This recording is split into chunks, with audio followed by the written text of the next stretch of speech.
अस्सलाम वालेकुम। Welcome to SDMES boys English medium primary school. Good morning all of you. How are you everyone.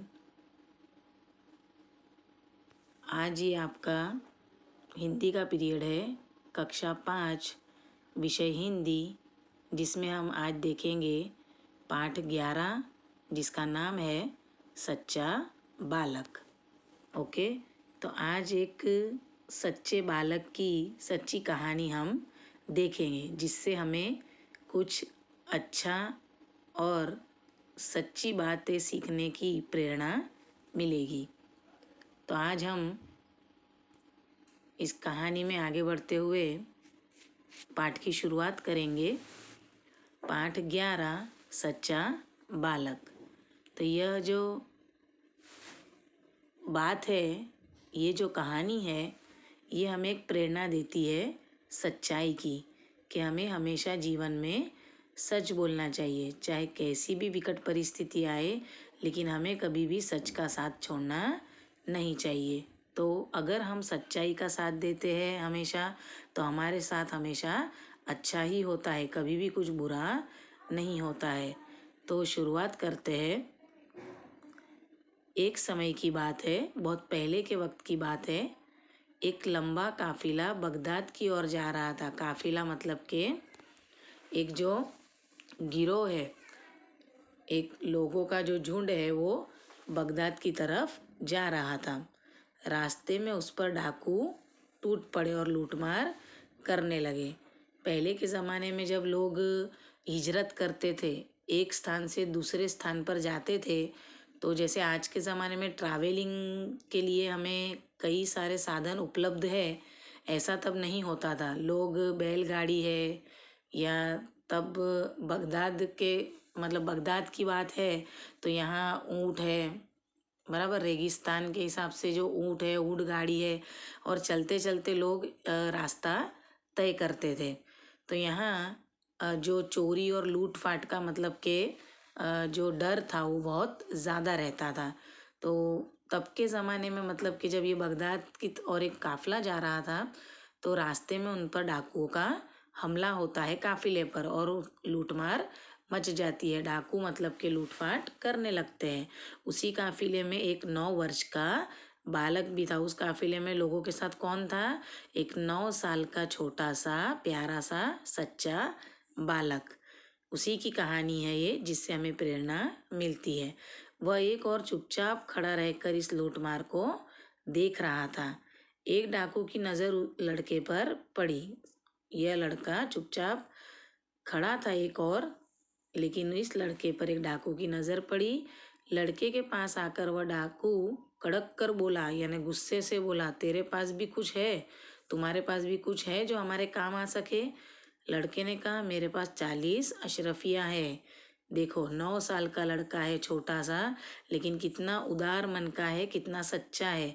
वो चाहता तो डर के मारे छुपा सकता था कि मेरे पास कुछ भी नहीं है, मुझे छोड़ दो, लेकिन बहुत ही निखालसता से, बहुत ही निस्वार्थ भाव से, निखालसता से बच्चे ने उस डाकू को क्या जवाब दिया कि मेरे पास 40 अशरफिया है। अशरफिया मतलब के सोने के सिक्के, जो पहले के ज़माने में मतलब कि इस्तेमाल किए जाते थे रुपयों के तौर पे।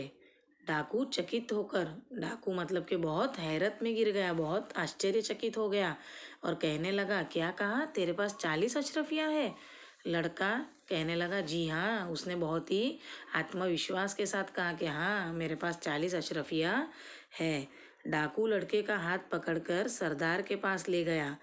जो डाकुओं का सरदार था, उनके पास ये डाकू लड़के को पकड़कर ले गया। उसने अपने सरदार से कहा, यह लड़का अपने पास 40 अशरफिया बताता है। और डाकू से कहता है सरदार से कि ये लड़का कह रहा है कि उसके पास 40 अशरफिया है। तो सरदार लड़के से क्या कहते हैं, डाकू के सरदार, तेरी अशरफिया कहाँ है? अशरफिया यानी कि गोल्ड कॉइन, सोने के सिक्के। तो वो पूछता है कि तेरी अशरफिया कहाँ है, मतलब जैसे वो दिख रहा था, उसे देखकर लगता नहीं था कि कहीं भी उसके पास 40 अशरफिया हो सकती है। लड़के ने अपनी सदरी, सदरी यानी उसने जो कपड़े पहने थे उसके ऊपर एक जैकेट थी, तो उसे फाड़कर उसमें छुपी हुई अशरफियाँ निकाली, मतलब अंदर से वो छुपी हुई थी, किसी को दिखाई ना दे इस तरह, लेकिन फिर भी उसने सच्चाई डाकुओं को बता दी। उन्हें सरदार के सामने रखते हुए कहा, यह देखो। सरदार आश्चर्य से, लड़के, अशरफियों को इस प्रकार से रखने का उपाय तुम्हें किसने बताया? सरदार बहुत ही आश्चर्य से लड़के से पूछने लगा कि अशरफ या इस तरह छुपाने का मतलब कि उपाय तुम्हें किसने बताया? तुम तो बहुत छोटे हो, कैसे इस तरह तुमने इसे अंदर छुपा कर रखा? लड़का कहता है, मेरी माँ ने इनको सदरी के अंदर, सदरी के अस्तर में सी दिया था। मतलब कि उसकी जो जैकेट थी जो उसने पहनी थी, उसके अंदर जो अस्तर लगा था कपड़े का, उसमें सी दिया था, जिससे किसी को भी पता न चले कि मेरे पास 40 अशरफिया है। सरदार ने कहा, तो तूने अशरफियों का पता हमें क्यों बता दिया? मतलब तू आराम से छुपा सकता था। सरदार कहते हैं बालक से कि तू हमसे छुपा सकता था कि तेरे पास कुछ भी नहीं है, हमें पता भी नहीं चलता, लेकिन फिर भी तूने हमें क्यों बता दिया कि तेरे पास अशरफिया है? लड़का कहने लगा, मैं झूठ कैसे बोलता? मेरी माँ ने कहा था, बेटा सदैव सच बोलना, झूठ बोलना पाप है। देखो यहाँ लड़के की निखालसता, उसकी सच्चाई। उसने कहा कि मैं झूठ कैसे बोल सकता हूँ, जबकि मेरी माँ ने मुझे सिखाया था कि बेटा सदैव यानी हमेशा सच का साथ देना, हमेशा सच बोलना, झूठ बोलना बहुत पाप है, गुनाह है, गलत बात है। तो इस प्रकार लड़के की निखालसता, उसकी जो सच्चाई है, उसने डाकुओं के दिल को पिघला दिया, उनका हृदय परिवर्तन करवा दिया। देखते हैं आगे। सरदार डाकुओं से कहने लगा, यह छोटा बच्चा अपनी माँ का इतना कहना मानता है कि ऐसे संकट में, मतलब ऐसे मुश्किल वक्त में भी उसने झूठ नहीं बोला, सच्चाई का साथ दिया। हम लोग बड़े होकर भी ईश्वर के बताए नेक रास्ते पर नहीं चलते और लूटमार करते रहते हैं। मतलब कि जो डाकुओं का सरदार था, उसे अपने किए पर पछतावा होने लगा और उसे बहुत ही मतलब कि गिल्ट फील हुआ, उसे अपनी गलती का एहसास हो गया। सब डाकू, सरदार बात तो ठीक है, सभी ने उसकी बात को मतलब के सराहा कि हाँ सरदार आप सही कह रहे हैं। सरदार ने डाकुओं से कहा, इनका इनका लूटा हुआ सामान इन्हें वापस कर दो। डाकुओं ने सब सामान वापस कर दिया और आगे कभी लूटमार न करने की प्रतिज्ञा की। उन्होंने सच्चाई का साथ देने का संकल्प किया कि अब वो कभी भी आगे भविष्य में लूटमार नहीं करेंगे और सच्चाई का साथ देंगे। सच बोलने वाले इस बालक का नाम अब्दुल कादिर था। जो ये 9 साल का बालक था, जो बगदाद के काफिले में शामिल था और जिसने सच्चाई का साथ दिया और सरदार डाकू और सरदार का मतलब कि हृदय परिवर्तन करवा दिया, उसका नाम क्या था? अब्दुल कादिर।